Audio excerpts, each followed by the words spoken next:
ఉద్యమ సమయంలో కేసీఆర్ రోజు కనిపించారు, వినిపించారు. సీఎం అయ్యాక కూడా రెగ్యులర్గా ప్రెస్ మీట్స్ పెడుతూ ఉండేవారు. 10 ఏళ్లు ఇలానే గడిచిపోయాయి. కానీ ఎప్పుడైతే ఎన్నికల్లో ఓటమి ఎదురైందో అప్పటి నుండి కేసీఆర్ బొత్తిగా కనిపించడమే మానేశారు. లోక్సభ ఎన్నికల ప్రచారంలో మాత్రమే కనిపించిన కేసీఆర్ ఆ ఎన్నికలలో కూడా దారుణ ఓటమితో ఇక పూర్తిగా ఫామ్ హౌస్కే పరిమితమైపోయారు. మరోవైపు బీఆర్ఎస్ కాంగ్రెస్ మధ్య రచ్చ జరుగుతున్న కేసీఆర్ నుండి కనీసం స్పందన కూడా లేదు.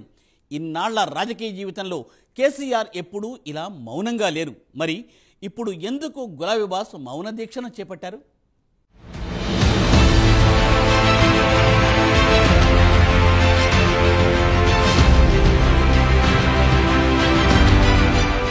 ముందొచ్చిన చెవుల కన్నా వెనుకొచ్చిన కొమ్ములు మిన్నా అన్నట్లుగా ఎప్పుడో రాజకీయ ప్రవేశం చేసిన కేసీఆర్ కన్నా మొన్నీ మధ్యన పొలిటికల్ ఎంట్రీ ఇచ్చిన జగన్ చాలా చురుకుగా రాజకీయాలు నడుపుతున్నారు. ఓడినా గెలిచినా ఎప్పుడూ ఏదో ఒక రకంగా వైసీపీ పార్టీ పేరు వినిపించేలా, తన జాడ కనిపించేలా జాగ్రత్త పడుతున్నారు. 2023లో తెలంగాణలో జరిగిన ఎన్నికలు బీఆర్ఎస్ పార్టీకి మార్పు మంచిది కాదని తెలియజెప్పింది. దీంతో 10 ఏళ్ల గులాబీ పార్టీ హవాకు కేసీఆర్ ప్రభంజనానికి బ్రేకులు పడ్డాయి. తెలంగాణ తెచ్చినోడు కాదు, తెలంగాణ ఇచ్చినోడికి ఒక అవకాశం ఇవ్వాలని మార్పు దిశగా కాంగ్రెస్ పార్టీకి అధికార పీఠం కట్టబెట్టారు. 119 స్థానాలకు గాను 64 స్థానాలతో కాంగ్రెస్ అధికారం చేజిక్కించుకుంటే 39 స్థానాలతోనే బీఆర్ఎస్ సర్దుకుంది. ఇందులో బీజేపీ 8, ఎంఐఎం 7, సిపిఎం 1 స్థానంలో తన జెండా ఎగరేసింది. అయితే బీఆర్ఎస్ కన్నా తక్కువ సీట్లు గెలుచుకున్న బీజేపీ కూడా ప్రభుత్వం మీద తన దూకుడు చూపిస్తూ రాజకీయాల్లో చురుగ్గా పాల్గొంటోంది.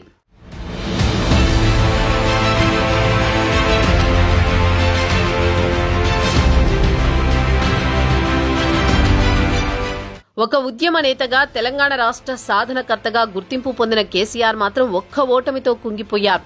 ఎన్నికల ఫలితాలు విడుదలైన నాటి నుంచి నేటి వరకు ఏ ఒక్క విషయంలోనూ కేసీఆర్ ముందుకొచ్చి ప్రజలకు మద్దతుగా ప్రభుత్వాన్ని ప్రశ్నించేదే లేదు. పార్టీ తరపున నిర్వహించే ఏ కార్యక్రమంలోనూ కేసీఆర్ పాలు పంచుకోవడం లేదు. అన్నింటికీ కొడుకు కేటీఆర్, మేనల్లుడు హరీష్ రావు చేతికి అప్పగించి కేవలం ఫామ్ హౌస్ కి మాత్రమే పరిమితమవుతున్నారు. ఇన్నాళ్లుగా కూతురు కవిత కోసం కేసీఆర్ మౌనం వహిస్తున్నారు అనుకున్న వారి ఆలోచనలను కూడా కేసీఆర్ పటాపంచలు చేస్తున్నారు.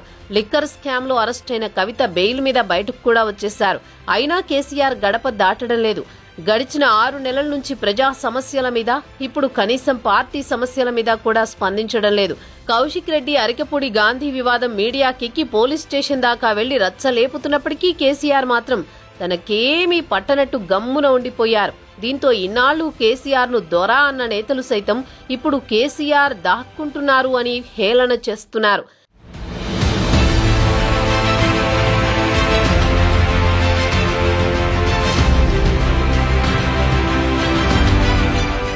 ఈ విషయంలో కూడా హరీష్ రావే పార్టీ నేతలకు అందుబాటులో ఉంటూ కౌశిక్ ఇంటి మీద జరిగిన దాడి ఘటనకు నిరసన తెలియజేశారు.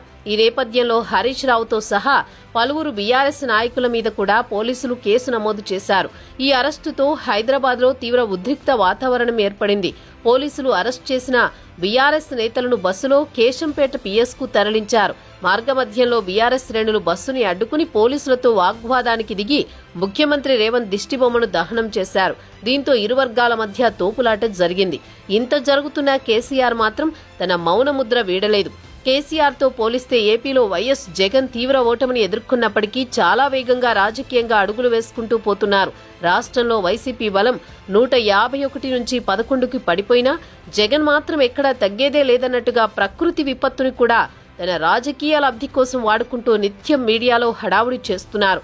అలాగే 4 రాళ్లేసి టీడీపీ పార్టీ కార్యాలయం మీద దాడి చేస్తే తప్పేముంది అంటూ తన పార్టీ నేతలు చేసిన దాడులను సైతం వెనకేసుకొచ్చి అరెస్టైన వైసీపీ నాయకులను పరామర్శించడానికి జైలు చుట్టూ తిరుగుతూ ఓదార్పు యాత్రలు చేస్తూ పార్టీ నేతలను కూడా భరోసా కల్పిస్తున్నారు. ఓవైపు నుంచి సొంత చెల్లి షర్మిల ఎదురుదాడి ఎదుర్కొంటూ కూడా కూటమి ప్రభుత్వంపై విమర్శలతో విరుచుకుపడుతున్నారు. ఒక రకంగా చూస్తే జగన్ తో పోలిస్తే కేసీఆర్ పార్టీకి సొంత రాష్ట్రంలో బలం ఎక్కువే.